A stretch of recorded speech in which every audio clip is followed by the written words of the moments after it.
Welcome. Bienvenido, my adorable little burritos. This is Seared, Stories from the Stove podcast. Just in case you forgot, as if you need a reminder. It's not like it's the Jay Shetty show. There's nothing monk-like about me, by the way. I'm a chatty Cathy. I will say, though, if I am at a party, I probably will invoke a vow of silence. It's just my introverted self just loves to show up. Anyway, welcome. So happy that you're here. Not that it matters if I'm happy. You're here. My feelings don't matter in that regard. What I do want to share before we jump into anything, before we jump into the fiery fires of Mount Doom, because we are going to go a little ways from the Shire, my friends, is my recent experience in Arizona, one of my favorite places. Now, it's not necessarily Arizona, right, that I enjoy. It is lovely. Yeah, Scottsdale and Phoenix, Sedona, of course. It's just a desert. And it was my third time there, and I'm just swooning in love still with the desert and the vibe there. It's a vibe. It's that love of the desert, and which is different than the love of dessert. I mean, you can have both. No one says you can't have both. Just as a fun fact, though, I used to get confused between spelling those, like desert and dessert, and what I came up with was just think the desert's like, it's austere and it feels like it's lacking, so they only get one S because it's that way. Whereas desserts are sugary and sweet, so all the S's. Do you understand? That makes sense? No? Okay, it's just me. It worked for me. It is what it is. But one of the things about on this trip, we went to 2 different resorts. It was for a retreat. And I mean, first of all, the desert is just, it's that grounding. It's that, the austerity. It's beautiful. It's a beauty that's different than like a very opulent garden or, Amazon forest or anything like that. It's different. It's a different kind of beauty. And it's something that just always strikes me. Like, you can keep your beaches, you can keep your camping and splash pads and docks and all that kind of, give me the desert. Give me that dry heat. Give me the dusty. And it was just magical, again, being up there and hiking and all that kind of stuff. But in the first place we went, there was, I saw someone with a hawk, and I love hawks. Now, I have a hawk tattoo here. It's on my left shoulder, if you're listening. It was my first power animal, spirit guide, if you will, when I started doing shamanic journeys. And so it holds a special place in my heart. And so I saw this hawk, and it was up close, and it was the handler was there, and it was at the resort. And what they do is they use these to scare off all the pesky blackbirds. And so I was looking at, I can't remember the name. There was a second one. I saw a second one at another resort. Same thing. I think one was named Maverick, and the other one began with an M as well. And it was just so beautiful being in that energy, like so majestic and noble, all the things you hear. But it was that. I'm used to seeing pigeons. What do you want from me? I'm in Toronto. It's pigeons and seagulls. Like, that's about it. Maybe some robins. We don't get the plumage that most of y'all get in different parts of the world. Okay, so back off. Back off. Get your own sandwich. All right. So I was just thinking about like how these hawks can represent in a way like our higher selves, our expanded selves. And how we kind of be in watching our thoughts, because those pesky blackbirds can be very much like the pesky thoughts that we have. The ones that, when we're hard on ourselves and we're just dogging ourselves and negative. And we get to do that, this expanded selves of ours. Like, just imagine just roaming up high in our thought space and just pegging off these pesky birds. We can do that with our thoughts. And I was thinking about this. I was like, it's a wonderful little visual that I can use now, and I share this with you as a way to rid yourself. We're never going to be 100%, but even if we're 10%, 1% ahead of the game in knocking down those pesky thoughts, hey, why not? Anyway, just a little aside here, but I'm happy to be back. I love to travel, but I'm also happy to be back here in Toronto and be here with you. So before we get down to brass tacks, I mean, in the last episode, or the one before that, I mentioned how Christmas is coming up. And of course, Mariah Carey came up, right? I can't remember which one it was. I'm not a fan, but I will admit that she's very talented. Absolutely stunning voice, all that kind of stuff. I'm just not a diva devotee. So I was on Threads or whatever. And by the way, I love Threads. Love, love, love Threads. You can catch me there. I'm very chatty there. Probably spend too much time there now. And someone, or is it TikTok? Anyway, they were talking about the worst celebrities that this creator had worked with. Actually, it's TikTok. And it's a popular topic, a popular niche, if you will, on TikTok. It's people who work in the film and music and television industries talking about their experiences with artists and celebrities. And a lot of times they do name them, and they'll talk about these experiences, both good and bad. And it's fun to, it's a little sneak peek into what goes on behind the scenes. So that's why they're very popular type of posts. And so this particular post, the creator mentioned how working with Mariah Carey was challenging. And I was like, oh, she seems to be coming up a lot lately. And it made me think of a story I have about Mariah Carey. It's like I had forgotten about it in some ways. But anyway, this story, it develops into something else, of course, because here on Seared, it's not just a story, right? We don't stop at the stories. Like, homie, don't play that game. We get further into the stories. So, should I get into the story? Do I have your permission? Do I have your permission? Okay. I will assume your silence, monk-like silence, is permission. Coffee. Okay. So, I was working at a restaurant, a beautiful restaurant. This restaurant had won James Beard Awards for its design. James Beard Awards, if you don't know, are kind of like the Oscars or the Grammys, the Nobel Prizes, if you will, of the hospitality industry. So this restaurant was stunning. It was like an Asian fusion. And when you go in, I've yet to see anyone go in for the first time and not go, oh, because it's just stunning. Sometimes I think like, oh, I wish I could remember what it was like coming in the first time. It was just gorgeous. Anyway, this place was, because it was so beautiful, and we were closed, I think, 1 or 2 days a week, I think. I could be wrong. No, maybe not. The owner used to rent it out for filming, whether it was a music video, whether it was a television, a movie, whatever it was, he would rent it out. Now, he was a neat freak, like absolute neat freak. And so, of course, if you've never been to a film shoot or it's a mess. It's chaotic. It's sort of organized chaos, but it's chaos. And he couldn't stand to see the restaurant in disarray. So he hired, like he didn't hire. He paid someone to watch the restaurant. Usually it was me. I don't know how we got into that arrangement, but we did. And so I would go there and just make sure, unlock, open things up. I'm there. I'm neutral. I'm babysitting the restaurant. Just making sure that they're not, hammering holes into the walls or anything goofy like that. And so Mariah Carey was there. Now, I didn't see her. First and foremost, I didn't see her. I didn't interact with her. Okay. So it's kind of a story of Mariah Carey. Sorry, I didn't mean to bait and switch you.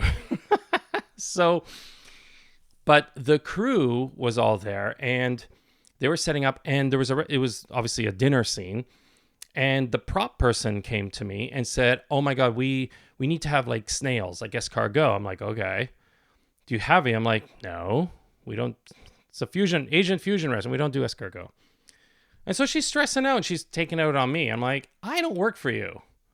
I am neutral here. I am Switzerland. That's a you problem."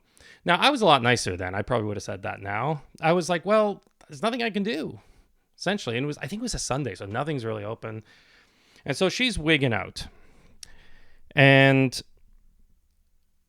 I said, listen, maybe I can get some mushrooms, some shiitakes and cut them up in a way. So anyway, they weren't having it. I'm like, well, see ya, go to Chinatown. There's something nearby, whatever. And so they figured it out. And so as they're filming it, I'm listening to the crew. And the crew were just, she's not known as an actress.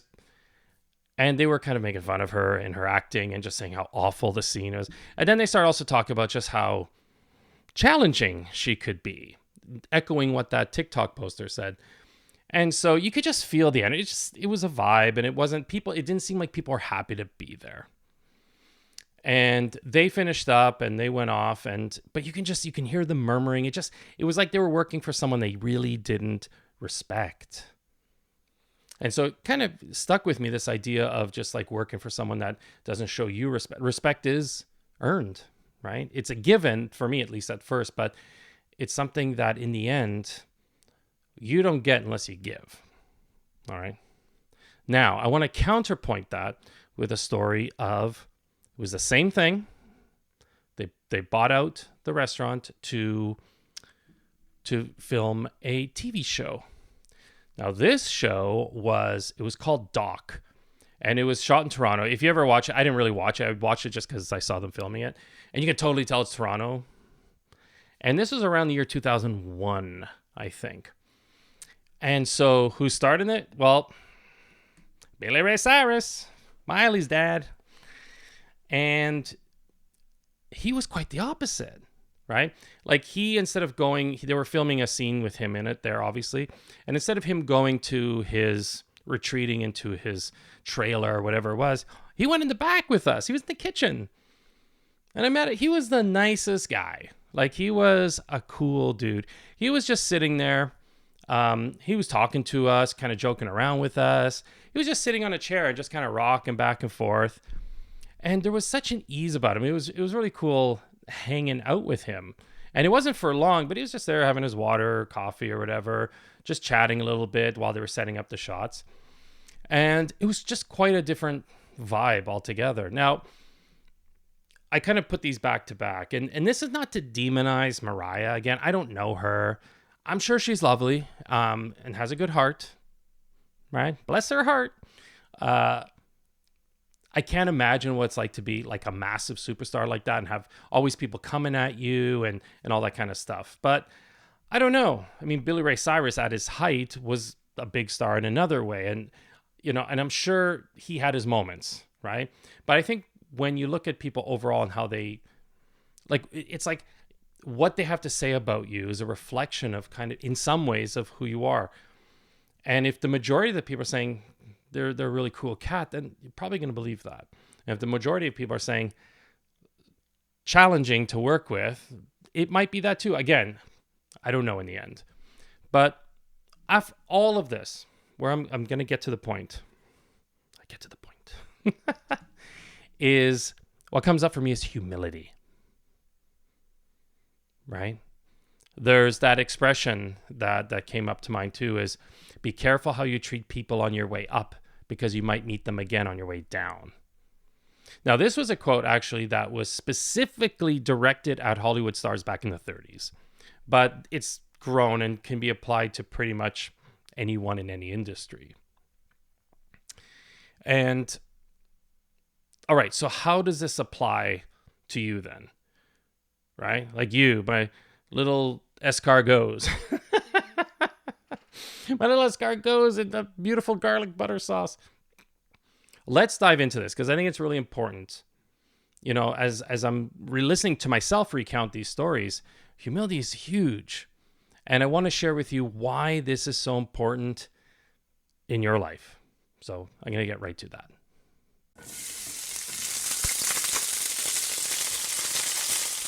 So when you think of humility, what comes to mind? Virtuous, weakness, a priest, a loser. There's some confusion and confused ideas of what humility is. And I want not only to help you get clear of this, but to also help you use it to improve your life and have fewer achy breaky hearts.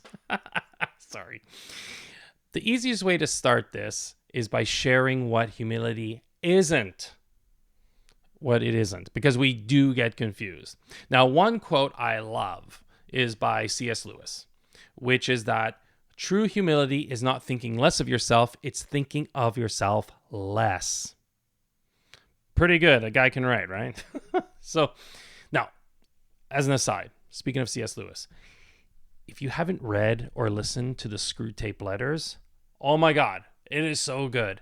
John Cleese narrates it, and it's perfect. There couldn't be a more perfect person to read these.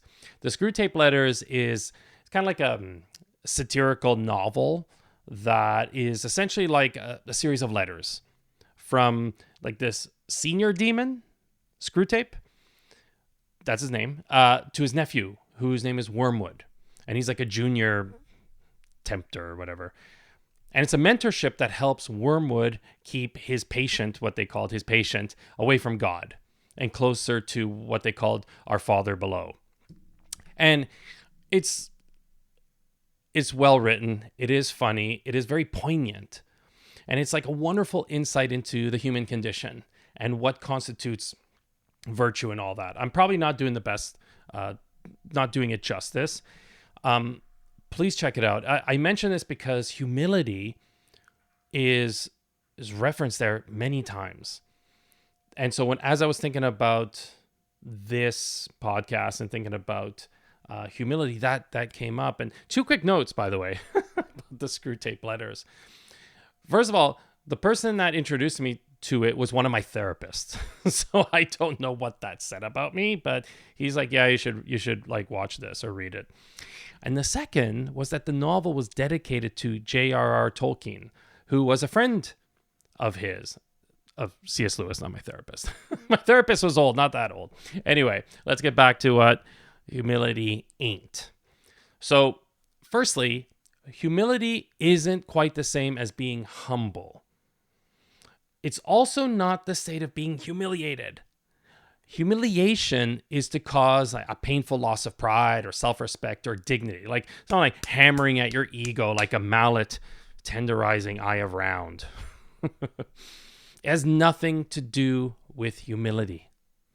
It's interesting because, and I mention that because I've met people who think it's like the only way you can get humility is through excruciating humiliation. That's so far from the truth. So far from the truth.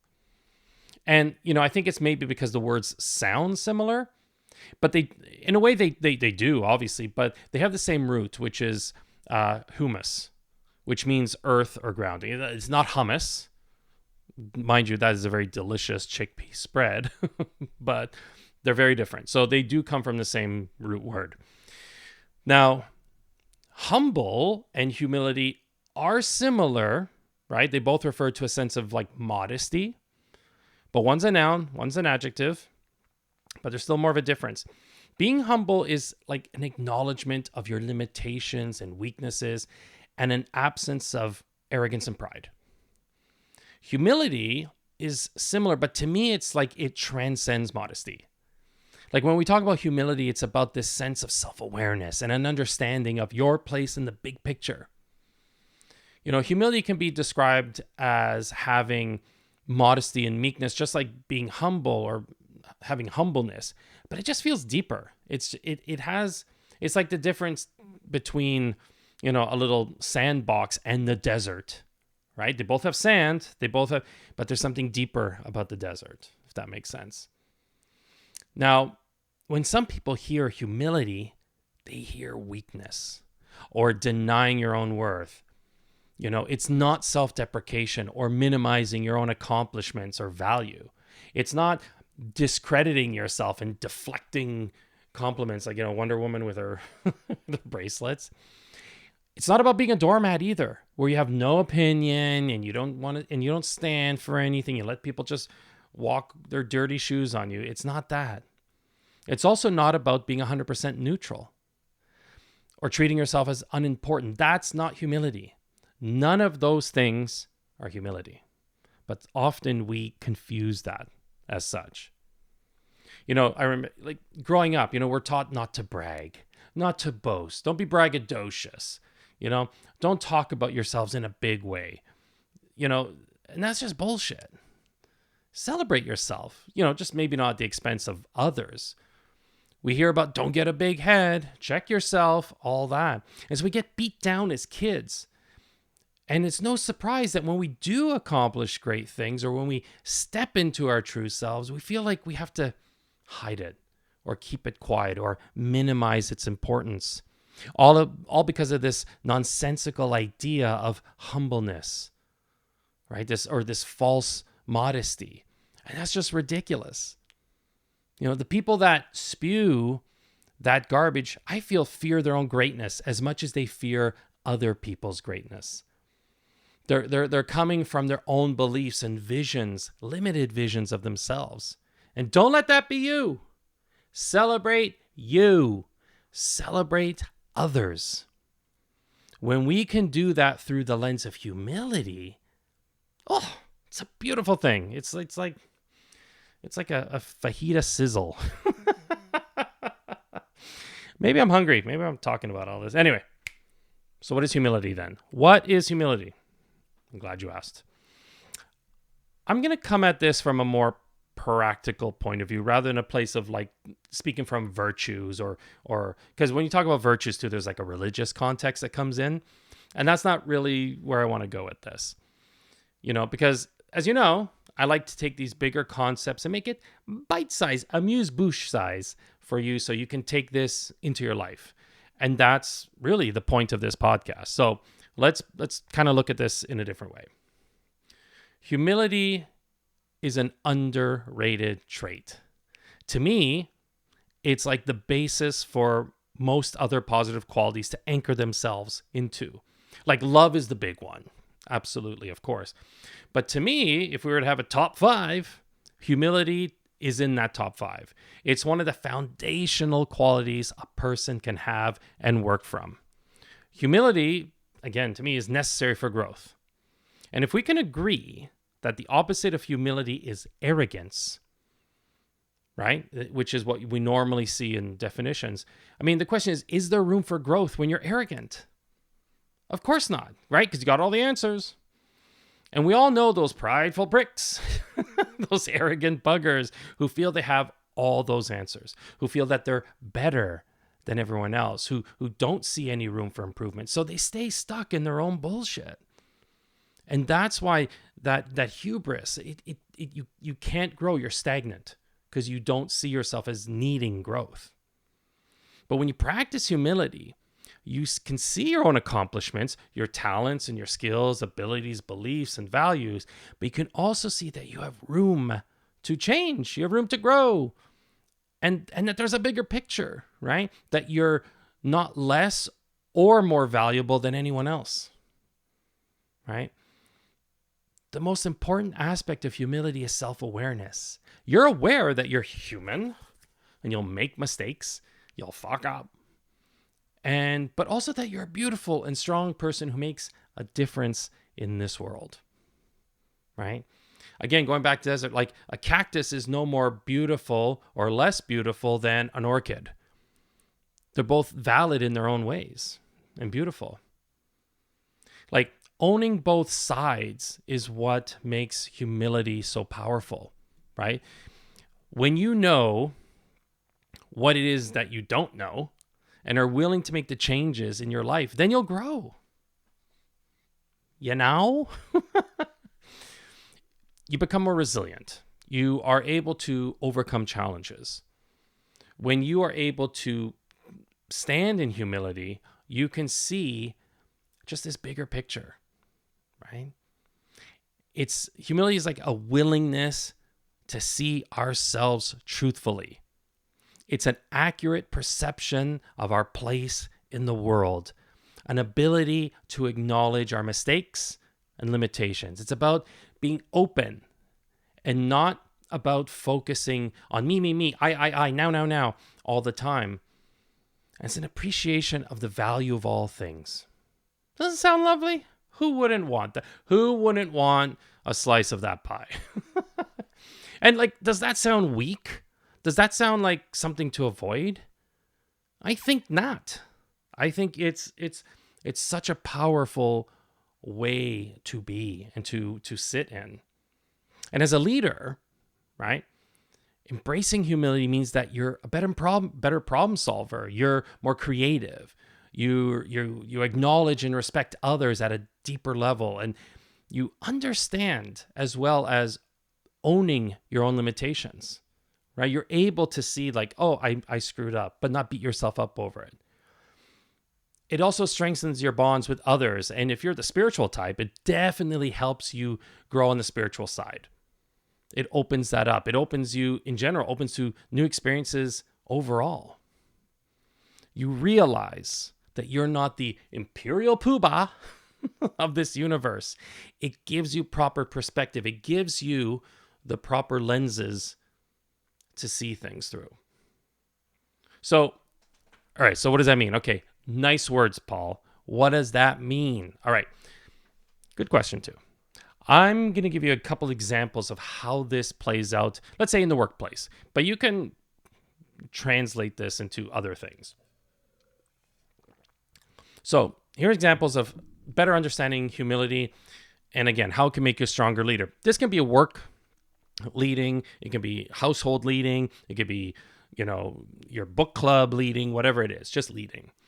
So let's say you are at work and someone asks you a question, but straight up, you have no idea what the answer is. So you can play it a few ways. Now, arrogance would say, what? You don't know? How did you get this job even?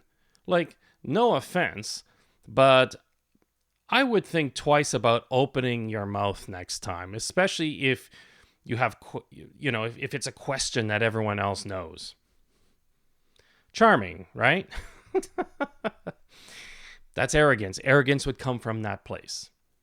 Now, someone with false humility or false modesty or inferiority complex may say something like, oh man, you got me good here. I have no clue. I'm surprised you don't know. You seem to know everything. I'm always in awe at how good you are and what you do.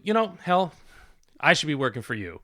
I'm not even sure how I got this position in the first place. I guess they must have been desperate for managers, and I just happened to be nearby and with a pulse. Well, I'm sure a fine genius like you will figure it out. That's what false modesty would say. Now, I don't know. Is that annoying at all? I find that very... And I've worked with people. I've been that person at times. Now, someone with humility, true humility, would probably respond with something like, hey, great question. And you know what? I don't have the answer. But what I will do is find out right away and get back to you as soon as I can. I'm actually curious about this as well. And I'd love to know the answer too. So let me go check that out now. That's it. That's the kind of response I used to go to once I realized that both extremes didn't work for me. I tried both. I've been on both sides of the leadership spectrum, like the hard ass and the doormat, and none work. But what I found is, like, when I got into that powerful place of humility, that middle ground, that strong ground, it just changed the complexion of everything. And, with that last one, that last response, you're open to change. You get to bond with your staff members over this. You're going to learn something. And you also see that you're kind of like in this together. And you're not about judging them or yourself for not knowing the answer. The first two responses, not so hot. There's lots of judgment there. And it just shuts the door on any learnings. Does that make sense? Okay, I'm going to give you one more example. So let's say, again, you're a work manager and you post the upcoming schedule for your staff. One of your team members, let's call him Tyler, he ain't happy. You know what I'm saying? He's working an evening shift and he wanted to go out with his buddies that night. I don't know, wants to go to the club or something. I don't know. And he chirps to you. Now, arrogance would say something like, oh, you want to run the show now, Tyler? When you wear the daddy pants like I do, then you can do whatever you want. But for now, this is my world, hombre. Look, everyone, Tyler thinks he's too good to work an evening shift. Maybe I should add another one. What do you think about that? Now, if someone had said that to me, I'd probably want to use their face as a grill brush. But that's arrogance. Now, again, false humility, false modesty, inferiority complex would come at it a totally different way. And it would probably sound something like this. Oh, hey, what can I do, bud? I'd be mad too if I were you. Hell, maybe we should both go and complain to my boss together about this. Look, I've been doing scheduling for years and I've been told I'm really good at it, but maybe they're all just, joshing me, I bet anyone here can probably do a better job, but for now, I guess you're stuck with me, Tyler. And I'm so sorry. I can't do anything. I bet you want to punch me right now. Haha, maybe I'll let you do that later. And you walk away. Again, is that any better than the arrogant clown? Not much. Now, the manager who is coming to this with humility might say something along the lines of, hey, Tyler, I hear that you want to go with your buddies to the club and this shift is getting in the way of that. And listen, anyone in your shoes would be annoyed too. The reality is that we have a scheduling need that requires filling and you're lined up for that shift. It's not a perfect system, but in the end, we're here for the customer. And as a professional, I know you'll do a great job as always. And if you'd like, I'm open to suggestions and how we can, make this work better for you down the line. That's it. In that regard, it opens things up. There's no judgment. There's not assigning blame on anyone. It's just presenting things through a lens of like, this is how it is. And perhaps we can grow in this. Now, it doesn't mean that every time someone comes to you, everything's open for discussion. That's not the point. The point is that if there is room for growth, if there is room for discussion, that you can present that you're open to it. You're not seeing it as a direct challenge to your ego or pride. And, imagine, though, showing up in all areas of your life like this, more open and more grounded, more empathetic, and so on. And like, how would that improve the state of your mind and the lives of those around you? I reckon it would be super useful. So how do you get to this way of thinking and showing up? Another great question. You're full of great questions today, aren't you? All right, I'm going to give you a few tips, and then we're going to wrap this bad boy up.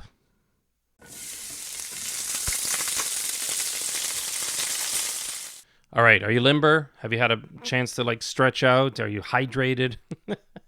I'm going at a quick pace here, a quick clip. I hope I'm not speaking too quickly. When I get in front of the microphone, I don't spit bars, but I will go quickly sometimes. So let me know. Let me know in the comments. Am I going too quickly? Because I want to give you a good amount of stuff. Not too much. I don't want to overwhelm you.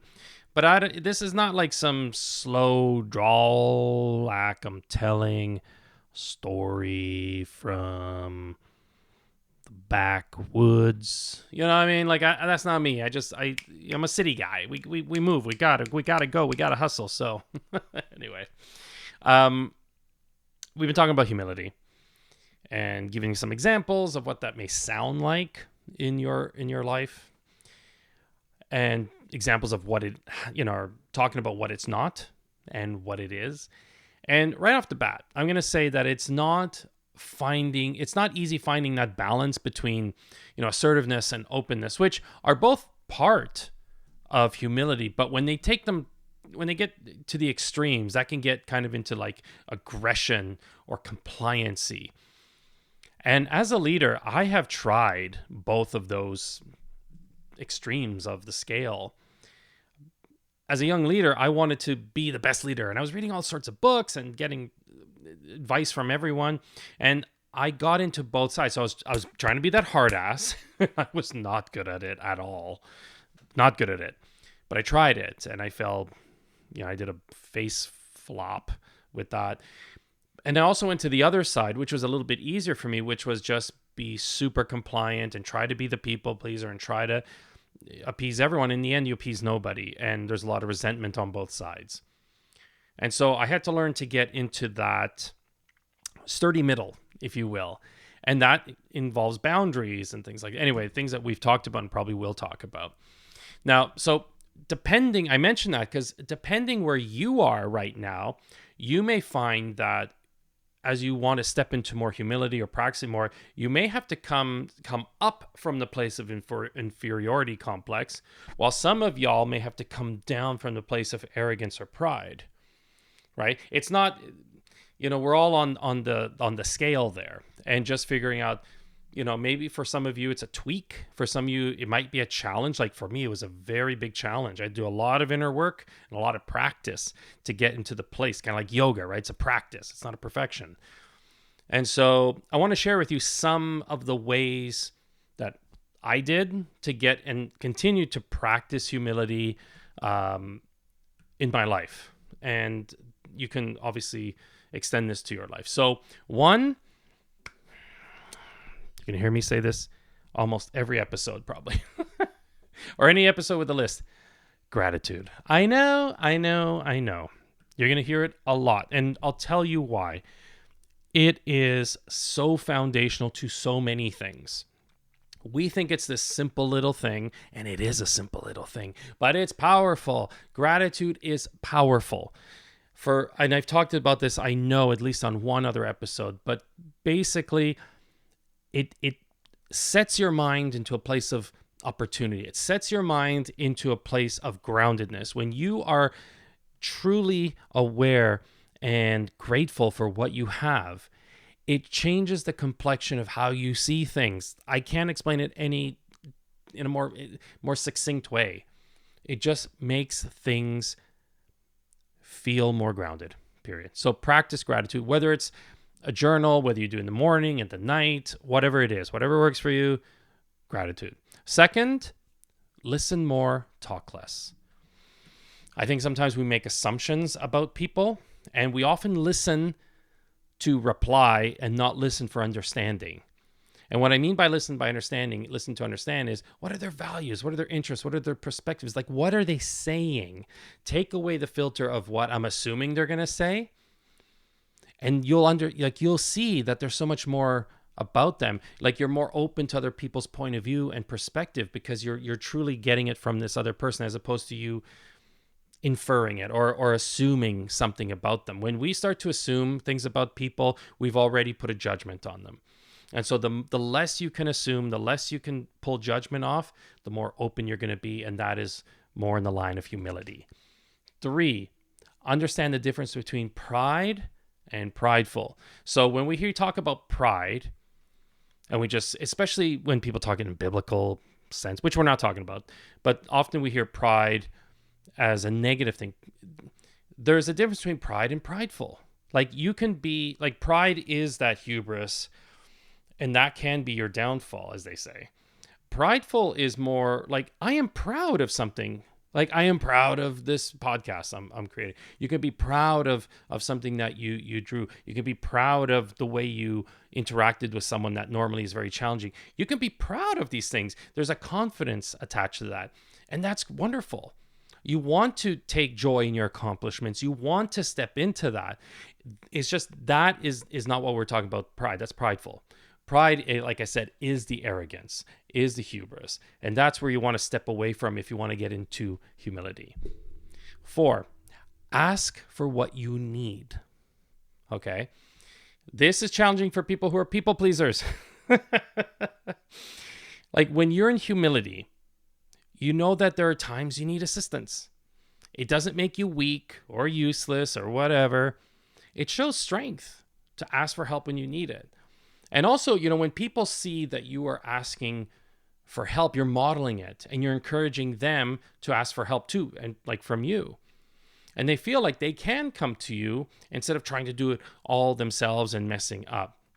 So part of humility really is stepping in and saying, hey, I'm in a bit of a jam. Can you help me out? That's it. Because so much, again, arrogance, pride is like, I know, I can do this, or I can only do it my way, whatever it is. and you stumble and you fumble, as opposed to just stepping outside yourself, having the courage and asking for help. 5, along the same lines, own your mistakes. Don't point the finger. Okay, I just just pointing the finger. Don't point the finger at others when you have made the goof up. Make amends to those you've harmed. We've talked about amends in a previous episode. Don't be afraid to say that you messed up to your team, to your family, your partner, kids. Kids love hearing, parents apologize, because again, it models this. It shows strength. It takes courage to own up to your mess ups, and not only owning up, but fixing them. That's the action step. It's easy to say, yeah, I messed up, and then just have other people clean it up. When you own it and you clean it up, that's humility. 6, accept disappointments and other negative feelings. You're going to feel the feels, right? You're going to feel down at times, and knowing that it's just a part of life helps to take some of this thing off. Like, don't allow yourself to get jaded. Understanding that, that whole thing of good vibes only, that's bullshit. All vibes welcome. And so when you can acknowledge that, there's times I'm going to feel bad, it doesn't mean that you are bad, doesn't mean the situation is horrible, whatever it is. It's just understanding this is bigger picture stuff. This is like the Hawkeye view, right? The good old Hawkeye view of, in the big picture, like how important is this? And again, you can feel it, acknowledge it, and then move through it. Get into taking the actions to help yourself. Humility, again. 7, stay in non-judgment. Again, this is going back to releasing judgment. The more that we can release judgment, the more opportunity opens up. And so if you're just labeling everyone and just picking everyone off and putting a little Post-it note on their forehead, like loser, whatever, late, lazy, whatever it is, you're not opening up space for growth. Again, this is like the arrogant voice. You're lazy. End of story. Well, okay, what do you do with that?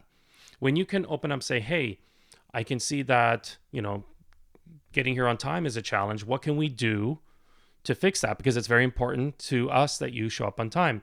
That kind of conversation. So the less that you can stay away from judgment, the better. Now, having said that, I will say we do judge. It is part of our brain.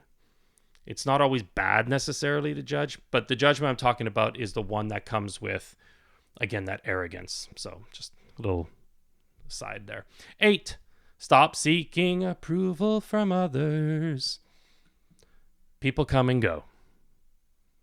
Don't let their thoughts about you determine your thoughts about you.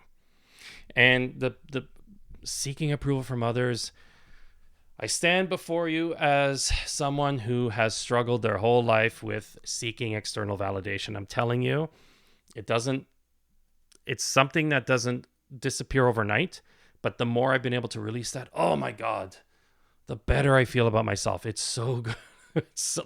It's almost like I'm angry at myself for taking so long to get to this, but again, that's judgment. But do not let others determine your thoughts about you.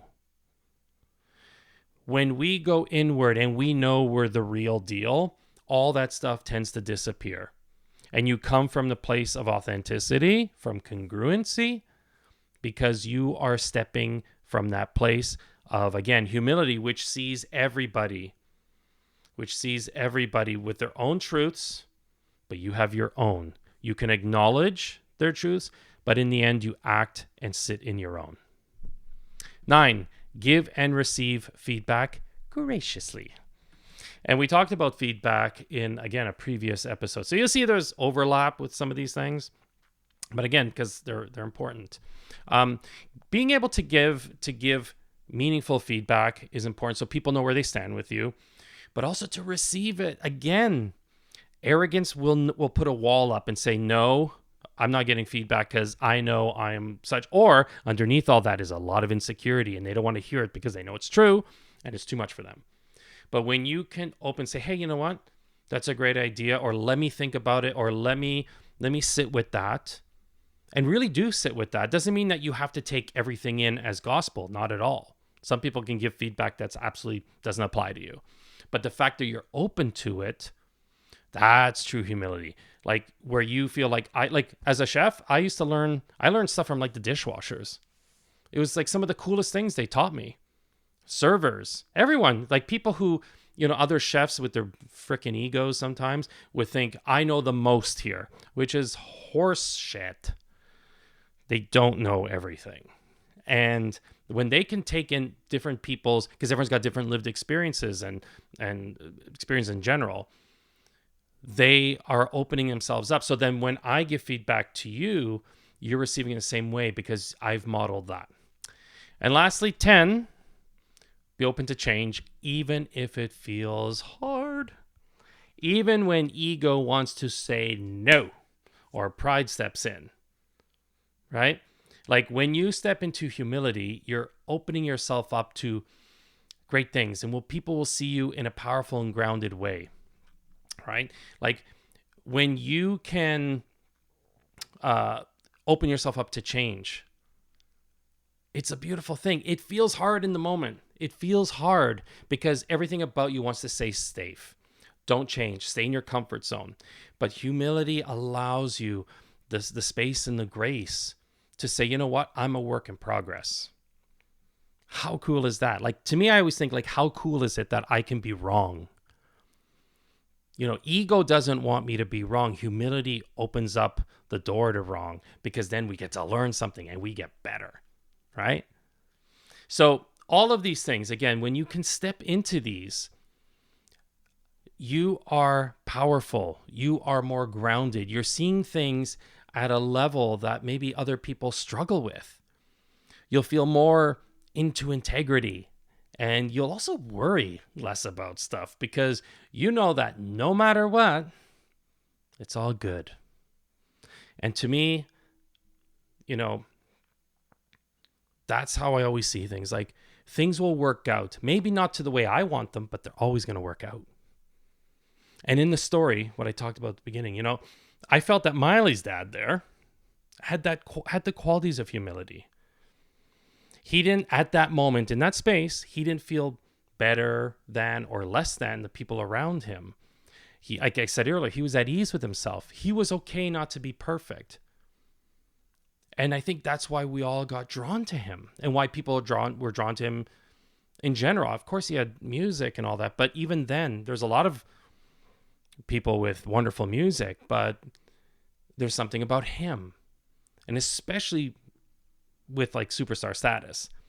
And it again doesn't mean that he doesn't flies into moods or anything like that, or doesn't wrestle with his ego. Of course, he's human, and I'm sure he's had many battles with that, like many of us.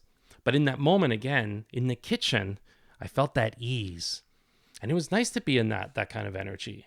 Now with Mariah, again, even though I didn't see her and I didn't connect with her, I kind of felt it through the crew. There was like that disdain. There was that mistrust that, I don't know. You can say, Paul, they're just haters because she's a big star, and maybe you're right, but I don't know. What I picked up from that day, just the vibes, was it's almost like she had the fear of being what it was that she portrayed in the movie, like those humble beginnings. And maybe, I don't know, I'm not trying to psychoanalyze her. Maybe there's a part of her that fears that. I don't know. Doesn't want to go back.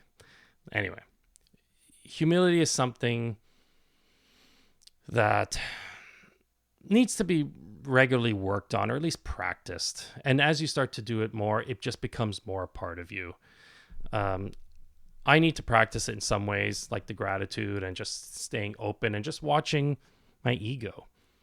But all I can do is just work on myself.